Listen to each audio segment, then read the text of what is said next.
कोलकाता में महिला डॉक्टर के साथ दुष्कर्म करके उनकी हत्या किए जाने के खिलाफ भारतीय जनता पार्टी की तरफ से बंगाल में लगातार विरोध आंदोलन किया जा रहा है। इसी क्रम में आज पूरे प्रदेश के साथ साथ रानीगंज में भी भारतीय जनता पार्टी की तरफ से रानीगंज थाने का घेराव किया गया। इस मौके पर यहां रानीगंज भारतीय जनता पार्टी मंडल 1 के अध्यक्ष देवजीत खान, शमशेर सिंह, संदीप गोप, देव कुमार बोस, बादशाह चैटर्जी, शताब्दी चैटर्जी, कदम माझी के अलावा बड़ी संख्या में भाजपा कार्यकर्ता और समर्थक उपस्थित थे। इस बारे में देवजीत खान ने बताया कि कुछ दिनों पहले कोलकाता के एक मेडिकल कॉलेज हॉस्पिटल में एक महिला डॉक्टर के साथ बलात्कार कर उनकी हत्या की गई थी।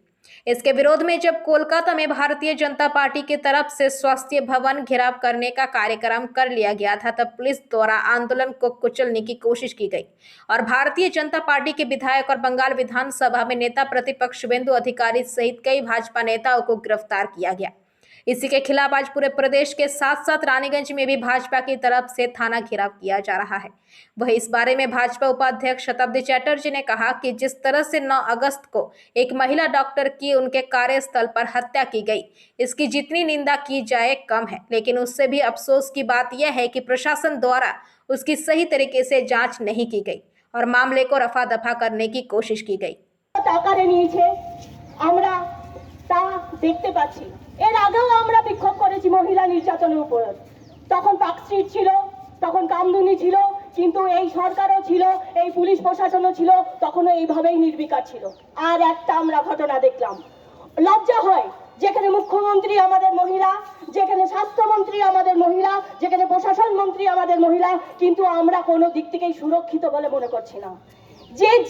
যে কলেজে ঘটনাটি ঘটেছে, যে হসপিটালে ঘটেছে আরজি কর, সেটা সুনাম ধন্য এক হসপিটাল, তা আমরা বারে বারে দেখেছি। তার নাম গোটা পশ্চিমবঙ্গে ছড়িয়ে গেছে, পশ্চিমবঙ্গের বাইরেও।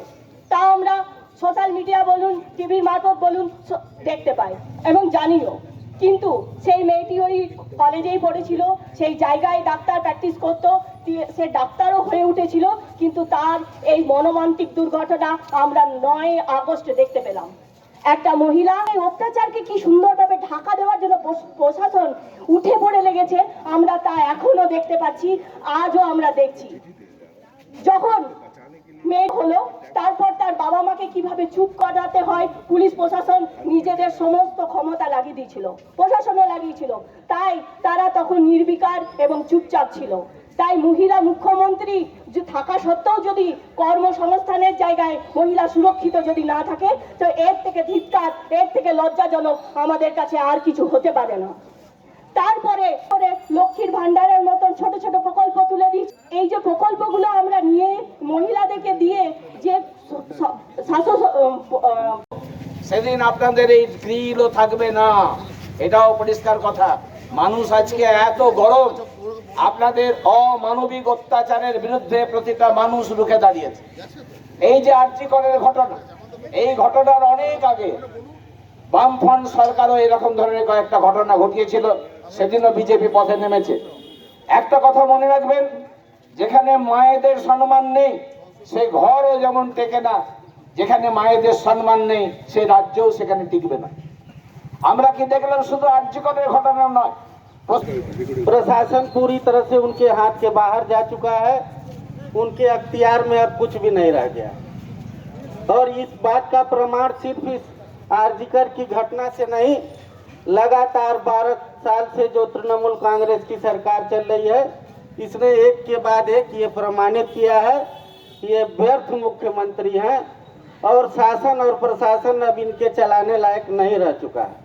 इसलिए हम लोग सभी लोग डिमांड करते हैं कि माननीय मुख्यमंत्री को अपने पद से इस्तीफा दे देना चाहिए। जब शासन और प्रशासन इनसे संभाला नहीं जाता तो इसको छोड़ देना चाहिए। हम लोग सभी देख रहे थे, 9 तारीख को घटना होती है, 14 तारीख को आरजीकर हॉस्पिटल में जिस तरह से तांडव चलाया जाता है, सबूत मिटाने का जो खेल आरजीकर अस्पताल में चल रहा था, उसको সুরক্ষিত রাখনে কে লিয়ে প্রতিবাদ মিছিল এবং থানাগুলির সামনে অবস্থান বিক্ষোভ কি বিষয়কে তুলে ধরছেন এবং কি নিন্দনীয় ব্যাপারকে আপনারা জানাচ্ছেন, ধিক্কার জানাচ্ছেন?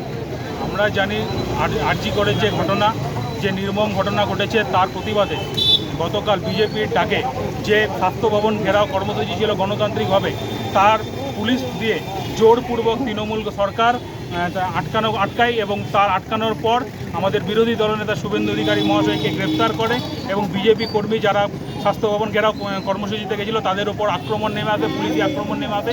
তার প্রতিবাদে আজকে আমাদের একটা প্রতিবাদ কর্মসূচি ছিল রানীগঞ্জ মণ্ডল 1-এর পক্ষ থেকে রানীগঞ্জ থানার সামনে। আমরা আজকে আমরা অবস্থান বিক্ষোভ এবং ডেপুটেশন কর্মসূচি করলাম। স্মারকলিপি কি দিলেন? লিখিত কি? স্মারকলিপিতে আমাদের বক্তব্য এটাই ছিল যে যেভাবে আক্রমণ পুলিশ তার নিজের কাজ সহজভাবে করুক, পুলিশ কোনো রকম দাবি দাওয়া বা কোনো রকম প্রেসারেজের মধ্যে না এসে পুলিশ তার নিজের কাজ করুক এবং আমাদের যে নির্যাতিতা বোন যার উপর এই ঘটনা ঘটেছে তার আমরা যারা এই ঘটনা ঘটেছে তাদের আমরা শাস্তির দাবি করি। আপনার নাম পরিচয়? দেবজিৎ খাঁ, প্রেসিডেন্ট রানীগঞ্জ মণ্ডল 1। रानीगंज से सम्राट दास की रिपोर्ट, PBTV न्यूज़। नियमित अपडेट एवं दुनिया भर की ताज़ा खबरों के लिए हमारे फेसबुक पेज को फॉलो एवं यूट्यूब चैनल को सब्सक्राइब करें।